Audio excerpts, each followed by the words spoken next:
Hello everybody. It's Friday, May 25th. It's actually my dad's birthday today. He passed away in 2007, but since he is one of the main people who got me interested in gardening, it's kind of appropriate that today would be the first of my video updates for 2013. So right now we're going to start with the big garden. It's a beautiful morning. There's a breeze blowing. I think it hit a low of around 42 degrees last night, so great weather for greens and beets and lettuce, and tomatoes, eggplant, peppers are shivering, but they'll be warm soon enough. So right now we're in the back of the big garden, and I've really worked quite hard on it this year. A few things that are different because of the book and the photography that will be needed.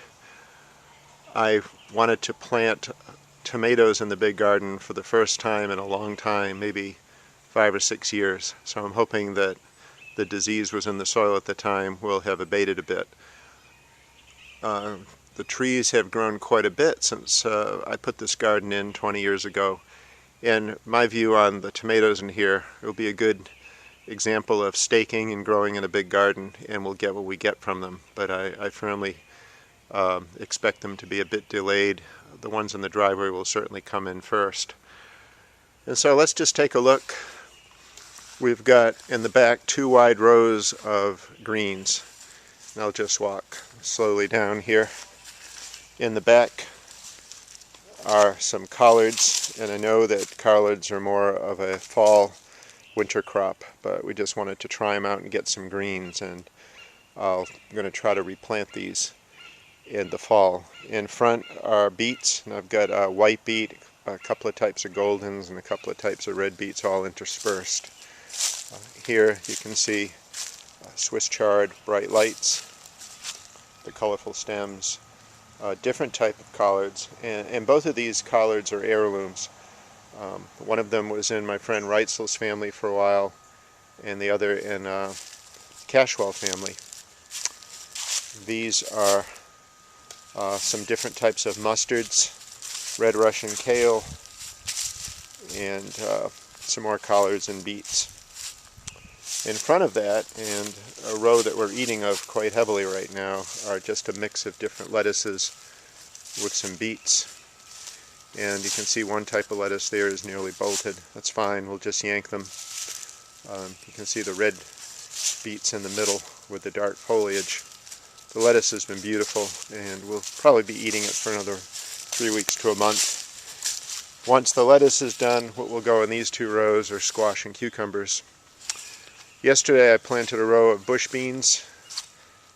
The reason the soil here is so dark is I've been using the material that I took out of the pots from the last, 10 years of growing.